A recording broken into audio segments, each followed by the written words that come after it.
So good afternoon, everyone, and thank you for joining us for the third session of the 2022 Older Adults and Opioids webinar series hosted by the Finger Lakes Geriatric Education Center. We are a HRSA-funded geriatric workforce enhancement program at the University of Rochester, and our co-sponsor, the Western New York Rural Area Health Education Center, also a HRSA-funded education center. My name is Laura Robinson, and I am the program coordinator for the Finger Lakes Geriatric Education Center. And my co-host today is Erin Brown, from program coordinator from the Western New York Rural Area Health Education Center, or AHEC for short. We are very glad you can join us for our third year hosting this webinar series. We also welcome the interpreters for today's session. We have Emily and Lauren joining us. Thank you for being with us today. So just a few housekeeping items. You may have noticed that we have switched from webinar format to meeting format for this webinar.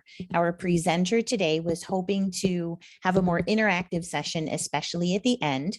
So we welcome you to turn on your cameras, raise your virtual hand, and unmute to ask your questions toward the end of the session. And we do have a chat button, so please use that right now to type hello and introduce yourself with a name, job title, agency, and location. This helps us with attendance, but also helps us to know who's with us today. And a special welcome to those from all across New York, Oklahoma, Tennessee, Pennsylvania, Texas, and South Africa. We're very glad to have all of you here today.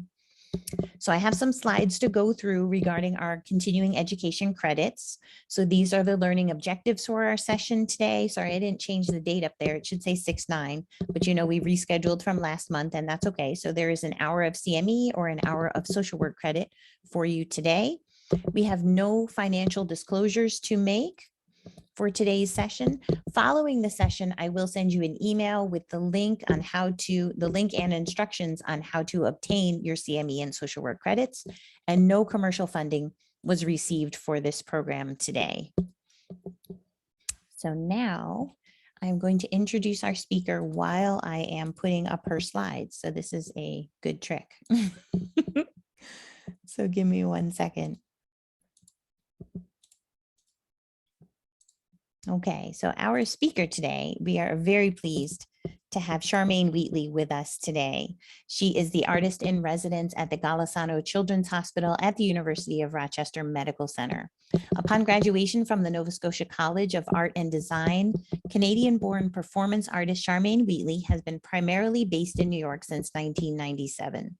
Her work is held in international museum and library collections, including New York's Museum of Modern Art. She has received numerous awards and done many artist in residencies, most recently at the University of Rochester, University of Buffalo, and a lifetime AIR of the Isabella Stewart Gardner Museum in Boston, Massachusetts.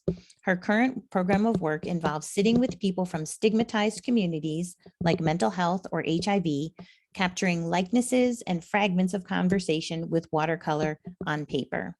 So Charmaine, we are very honored to have you with us today, and I now turn the program over to you.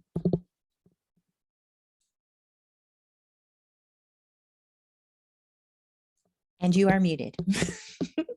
Unmute. How's that? Much better. Okay. Thank you, Laura. It's been really fun working with you to be here today. I think that my description about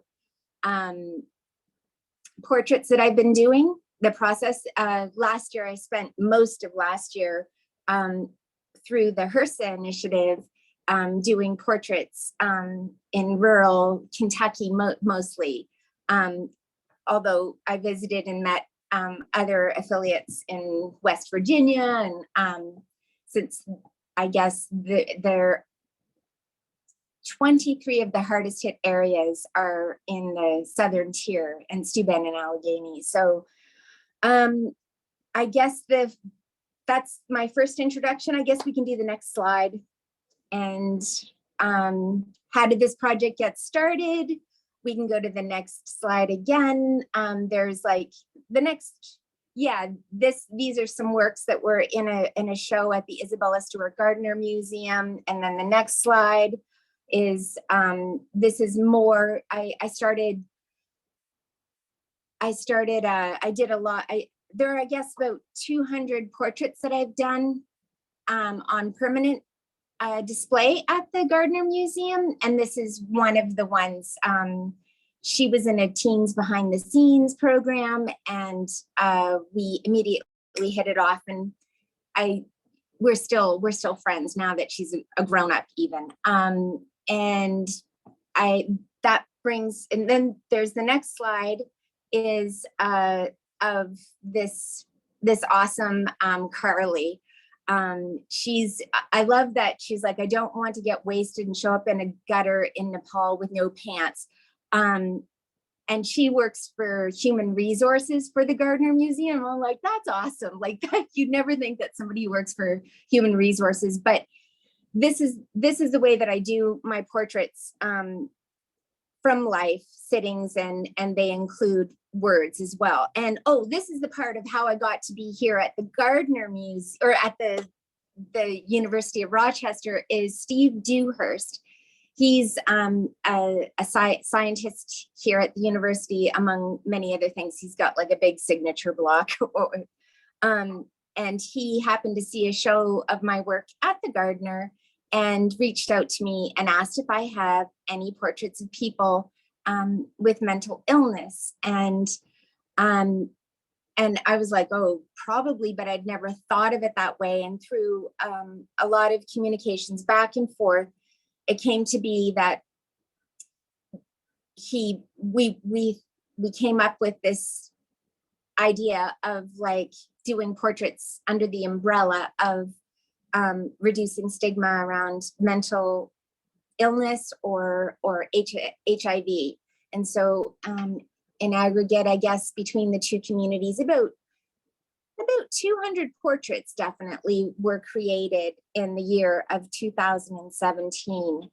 I came here only knowing Steve, really, basically, and quickly learned all the amazing organizations that are here in Rochester and in Buffalo too, that are serving to help people struggling with mental health issues and HIV.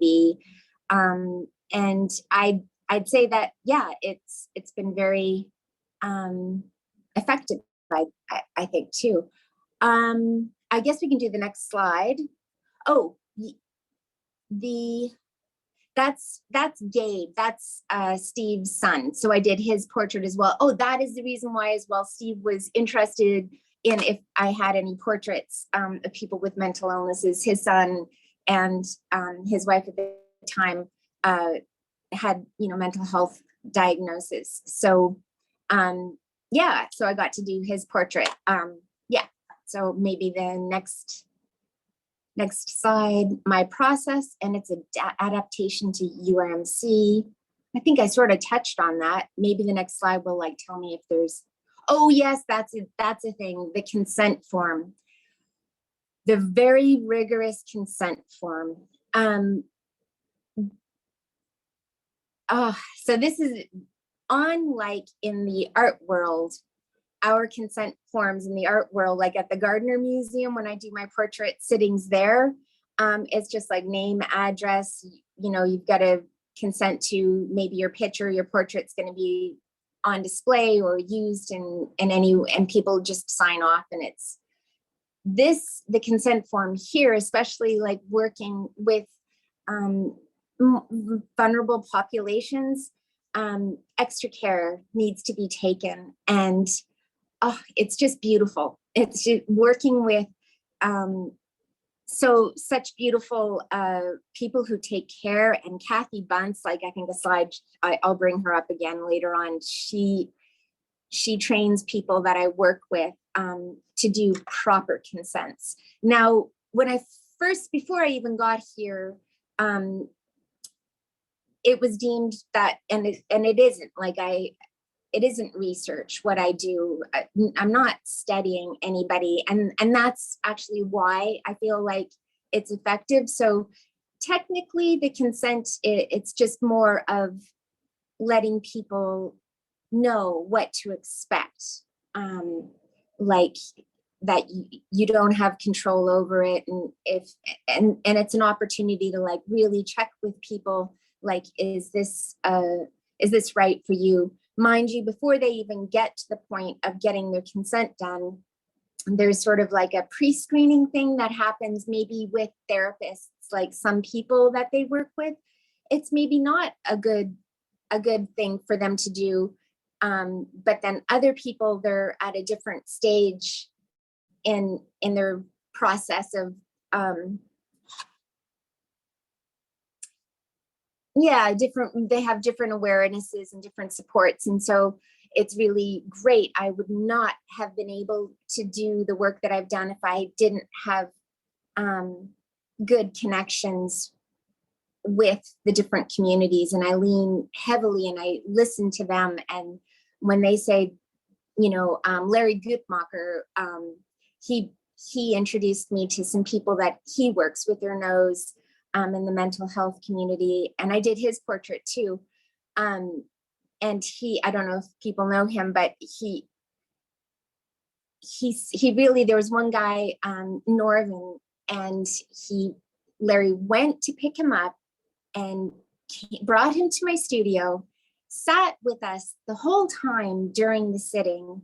And if he didn't do that, we wouldn't be able to do Norvin's portrait, and Norvin couldn't be part of the portrait of the community. Okay, I suppose we could go on to the next slide. And if there are questions, if I'm not a very polished speaker, you can tell. So if there are things that I'm not making clear, please feel free to ask. And I apologize for that. So that's Kathy Bunce. She is brilliant. She's a nurse, and I guess she's a nurse in research in the ID clinic here at the hospital, HIV world. She knows everybody in the community, and she has the grace and charm of, I don't know, the queen, I guess, really. And without her, the successes that we had and the warmth and how it was just such a positive experience getting to know everybody in the HIV community. Oh yeah, and then there's the list. Great partners. Okay, I've gushed on about that. Trust, that's the big deal too, because people trust Kathy. They don't know me. And so if Kathy's like, you can trust Charmaine. And we have all kinds of steps as well. Like there are examples of other portraits that I've done, and there are ways to, share with a potential sitter what it's all about. And I'm very careful about language too. I'm not conducting interviews. They're not participants. They do not get paid. If you don't want to sit with me, I don't want to sit with you. I don't try to talk anybody into anything. If you want to do the sitting and then like it comes down to it with all the care and it's just not right for you, I will back right off, because I don't want anybody to be uncomfortable. I like using words like sitters, a sitting, a conversation, and that's more accurate, because if we say interview, that sets up an expectation that I'm going to be grilling you with questions and I have some end game, and I really don't. I really just want to get to know people.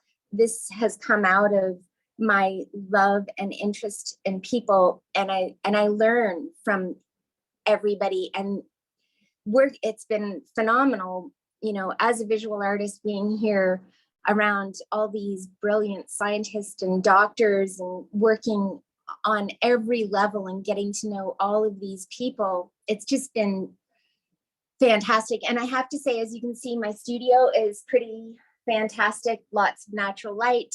That was something that when I was at the Gardner Museum the first time, it was a Renzo piano building that I was living in there in the museum, and it was all glass, and it was just such a good, honest light. So I'm very grateful that it was possible that a studio like this could be found for me. So I guess next slide. And oh, that's the door to my studio. Yeah, next slide, I guess. And oh, those are some portraits that I've done. What you're seeing there, it's a mix of individuals in the HIV and mental health community at various stages of finish. Not always, more often, the portrait isn't done after the hour-long sitting. I have to, and I like it too, that I come back into my studio and I think about things that I've made notes about. The notes that I take, the words are like just things that are unique and things that I want to remember, or I want to look into stuff that I haven't heard before. And so my thing is, we're not just what we look like.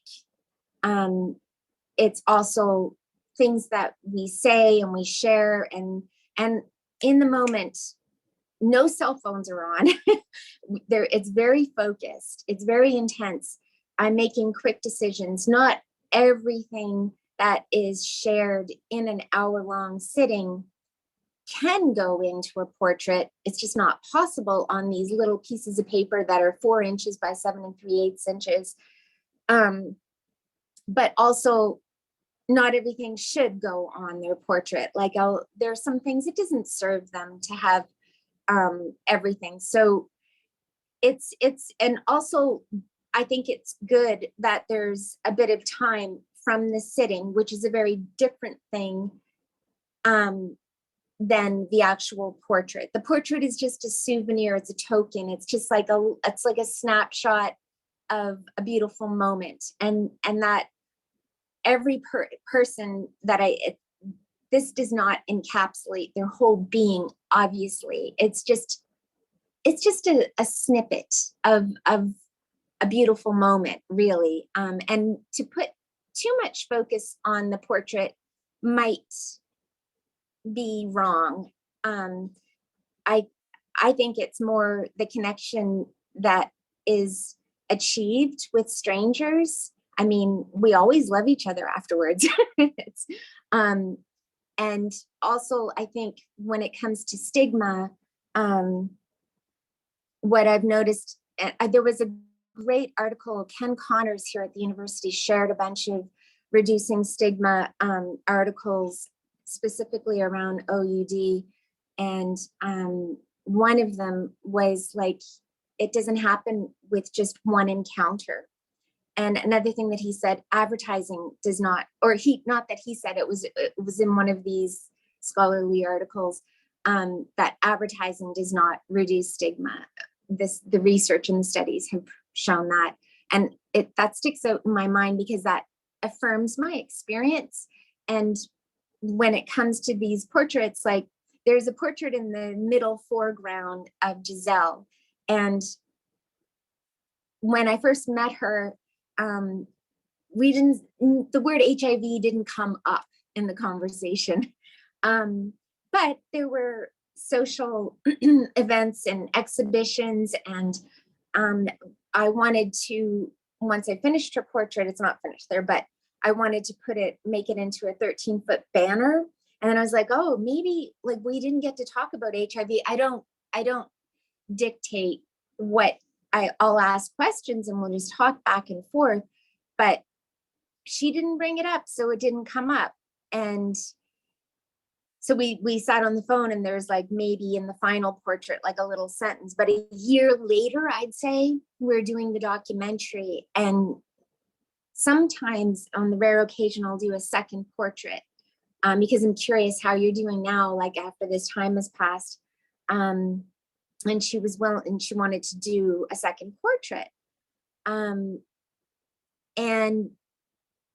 she's like, there's this one sentence that she said that really sticks to my heart, like my heart just was, imagine being trans, Black, and you have HIV. There's nobody that's going to love you. And I was like, oh my goodness, I just love you so much. Like it just, so that trust was built over time, and it's different for everybody. But I think of that as like maybe a successful moment, that this process does have some effectiveness with reducing stigma. The most damaging stigma is the one that is embraced, and the process of growing out of that. It's so beautiful. She's doing so well. And as you can see in the foreground, I have a little tiny watercolor set that makes my studio practice very portable. Little bits of paper, little pens, little pink brushes, those little tubes there with the red caps. Those, I found those in Sunrise Mart. It's a Japanese grocery store. And for kids' lunches, you can put soy sauce in them. That's the perfect thing for me to make my studio even more portable. Up until I found those, I was like having to carry around a bottle of water. I was spitting on my brushes or putting it in, it was just not good. And now, and I make my own paints, and color is really important. I don't know how to do black and white. And so, yeah, it gives you a little idea of how I think something big and grand can come out of just little bits of things that I have around, and it's more the space between individuals. That's where the magic is, how to activate that space into a real connection. That's more solid to me than the paper and the bits of things. But I guess next slide, sorry. Oh, so there's the paint. I'm just testing out some colors. I buy Schminke watercolors. That's the best you can buy. But then I also make like that gold and the fluorescent and that alizarin crimson. I made those myself with this really fantastic pigment. So next slide. Sorry. Thanks, Laura. Or Erin. Thank you, Erin. So this is me doing a portrait of Sean Allen in Prestonsburg, Kentucky, in this beautiful church. The stained glass is extraordinary. Yeah, so when I do the portraits, you can sort of see often little background hints of where the portrait was done. And it's mostly a note to myself to help trigger, oh yeah, that space, and it floods back to me. And so this is about how, I sit close with my sitter, and we have an intimate time. And there's somebody that works with me, and and they help with timekeeping, because right now I have no idea of how much time has passed. It's probably time's up. And yeah, so the next slide. And yeah, this time we did it outside. You can see the mic in the foreground. This will be part of the film. And I'm sitting with Shauna. She, I guess, had been addicted to opiates since she was 13. I'll have to look at her portrait again, but quite young. And one thing that what crushes my heart is with women, always, it's like, and then they took my babies, my children. And that is the big motivator most often to coming into recovery too, is to get your kids back. So yeah, no, it's really exciting too. I think by the time that she and I met, maybe 2 years in, it's in her portrait, I'm sure, because that would have been something I would want to keep track of, her recovery anniversary. I guess next slide. Thank you. Process: asking open-ended questions, following curiosity, listening closely with no therapeutic agenda. I think I've talked about that a bit. This is kind of cool because, like, I'm around these science brains and education people. I'm just doing what excites me and where my interest lies. And up until coming to the University of Rochester, I was just enjoying life and enjoying people. And since I've been here, it's been broken down. So it's a teachable method that I find there are other people who take to it naturally as well. But yeah, and I believe, yeah, I won't speak too much on that, but sharing vulnerability, self-disclosure, yeah, sometimes I do that. Like I'll gauge, I'll notice if somebody's told me something that's very difficult, unlike maybe in the medical world, you're not supposed to maybe talk so much about yourself. It's supposed to be more directly being of service to them, and it's maybe unprofessional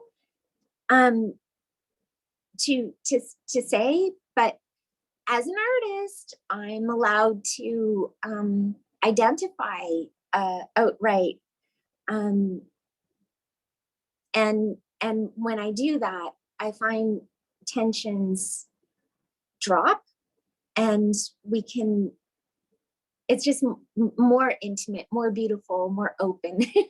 Also, it's imperative, no judgment, you know, just none whatsoever, just 100% acceptance for whoever it is that who's opening up with me. And it's such a gift.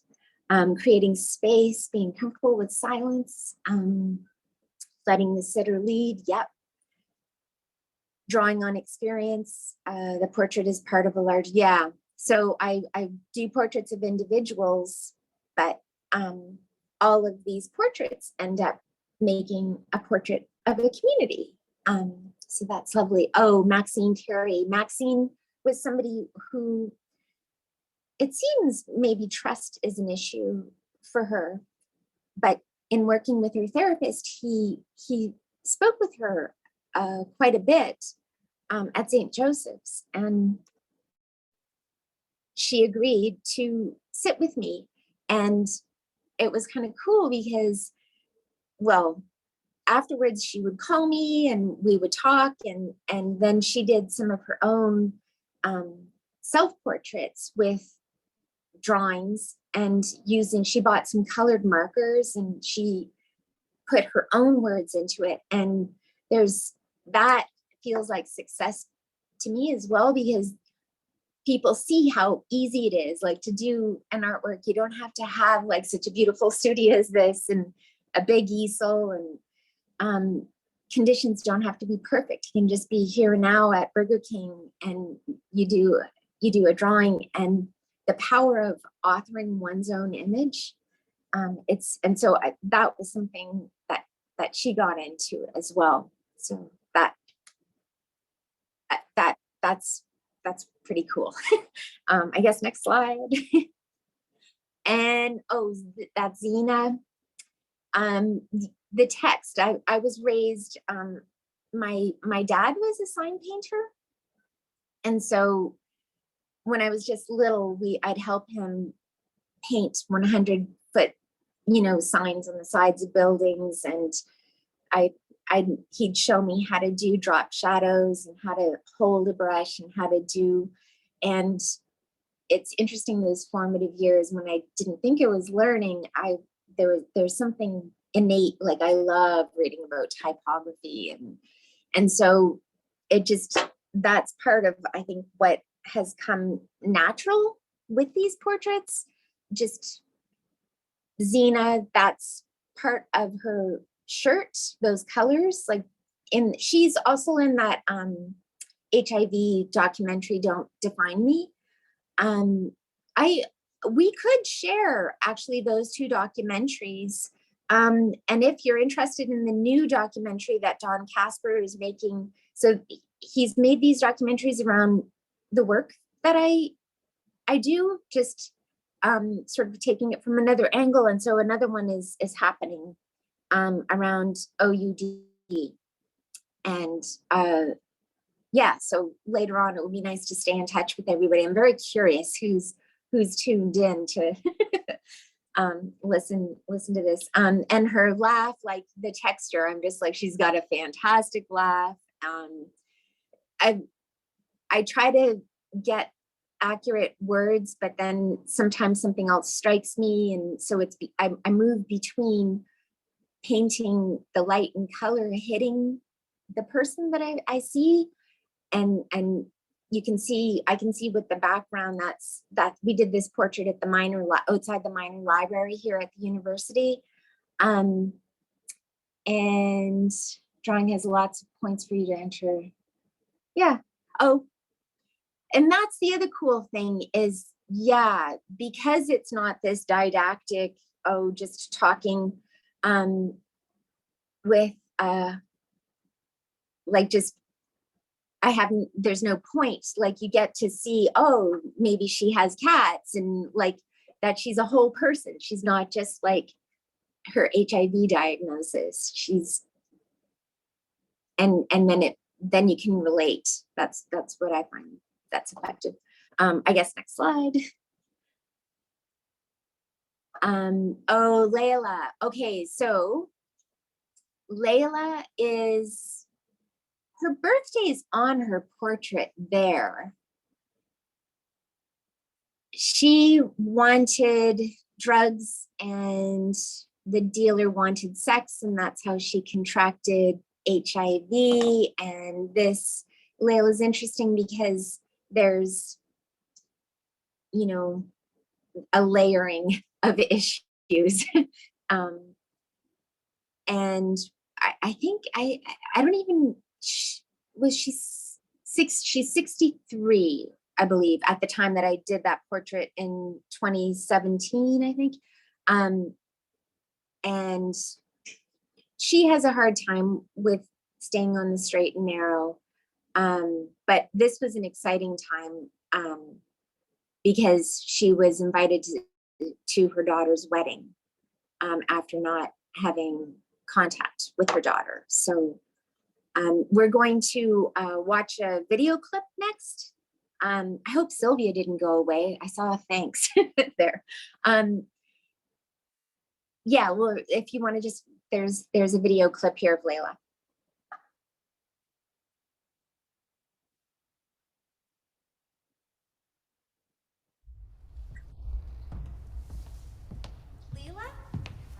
Hey, how are you? Good. Nice to see you.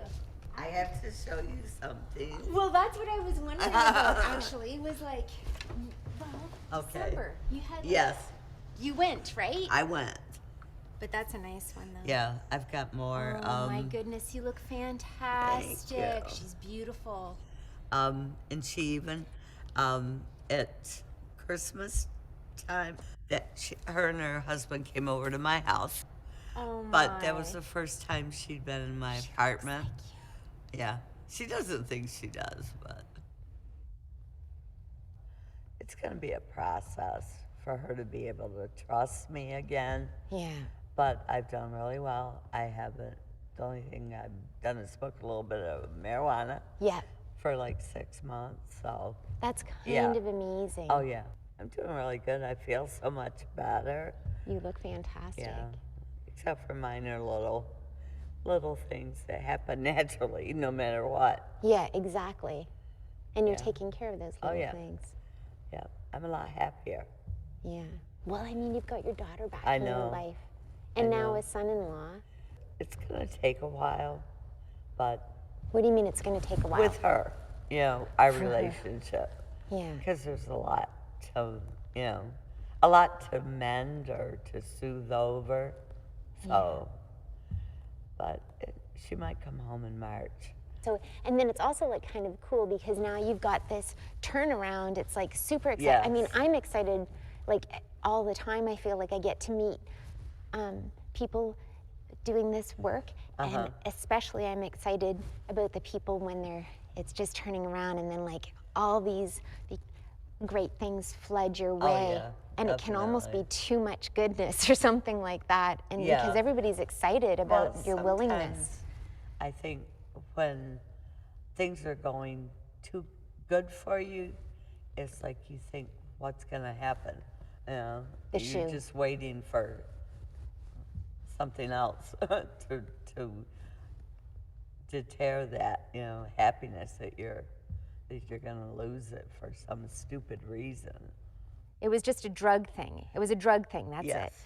I wanted drugs, he wanted sex. And yeah, I guess we were talking about yeah. like how it happened. What Oh, year yeah. was that? Like that was 2006. 2006. Yeah. Not that long ago. No.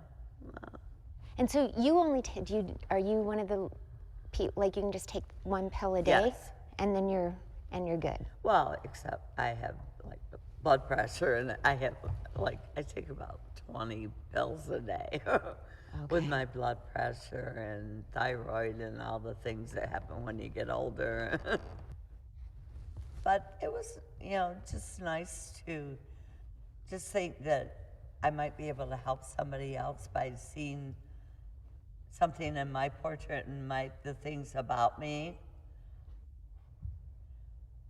It sort of defines me a little bit more. I know I'm proud of who I am and what I've done with my HIV and with taking care of it and trying to learn as much as I can about it and help other people. And I look so much like my mother. I do. I look like her, but this with the hair and everything, I can really see my mother. A lot of people that I meet aren't as open and fearlessly honest as you are. And I think, like, my theory is that's why things are going, because you're not lying. No. You're not doing the same old stuff, you know, and how you can be like, yep, used to be a drug addict, that's how I got HIV, traded drugs for sex, like just so open, just so matter of fact and acceptance. Like I don't care who knows. Maybe they'll learn something from knowing or what I have to say.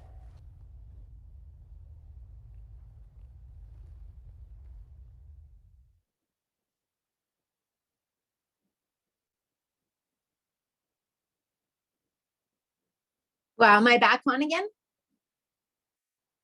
So a good, this is such a great quote.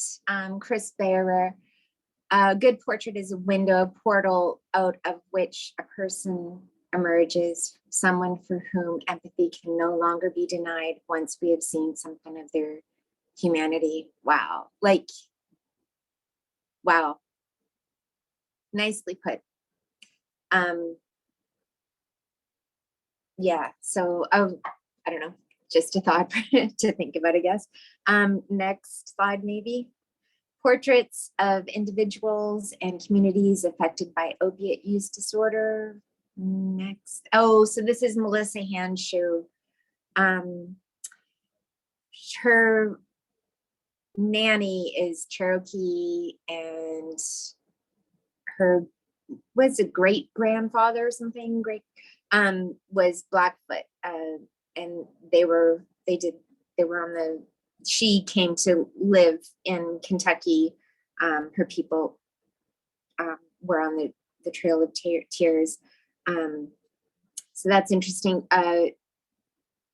Yeah, this was from the sitting. This is after doing her portrait. She'll also be in this documentary too. It's interesting for her. Her artistic practice is very much part of her recovery story. And at this time, she's getting her relationship back with her kids. She's been in prison quite a bit, I guess, in and out. And now at the time of this portrait, she was doing really well. She learned how to, there's this great small Hindman, Kentucky.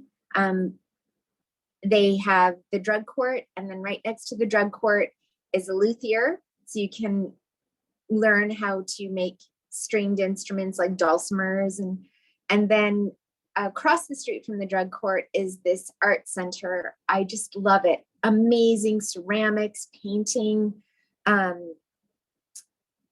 they weaving textiles, like it's a vibrant and incredible work is being made there. And that's also through the drug court.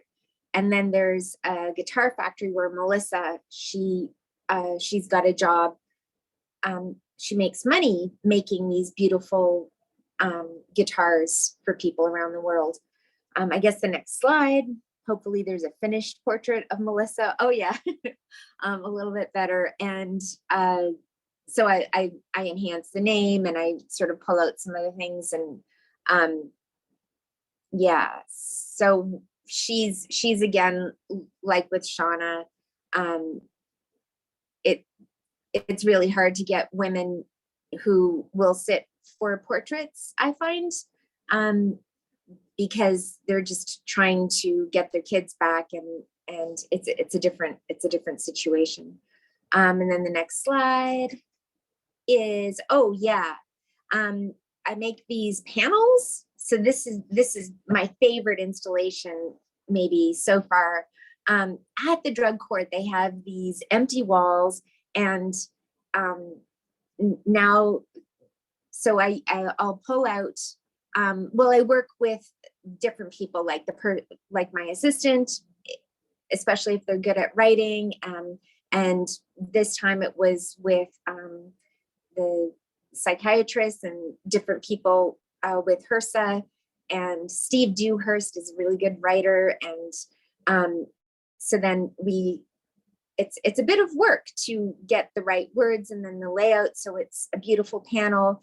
And then again, it's an opportunity to highlight something in the portrait. So there, where that little red square is, the kids were taken from me when they were young. That kind of becomes the title for the piece. And then there's some sitting photos, so you can see, judge if I've done a good enough job of her portrait. And it also, you know, with this panel, I get to talk about the issues that are different for women. And so this panel, I think, is about, I don't know, 5 feet long at least. And if we can go to the next slide, maybe there's an installation shot. Oh, this is another portrait that I did. Hickory Hill is a facility for men. They get to leave prison a little bit early if they go into this men's facility. And that's where I met Ethan. And this portrait for me represent, like, there were the portraits that I agreed I would make for the HRSA contract of federal government, like, rules,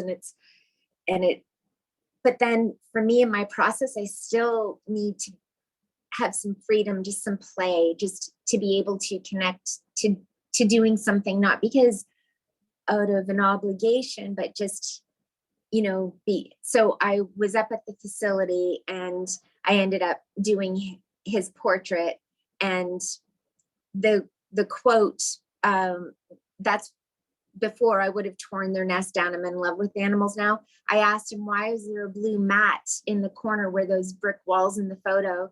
And he's like, I think it's a barn swallow's nest.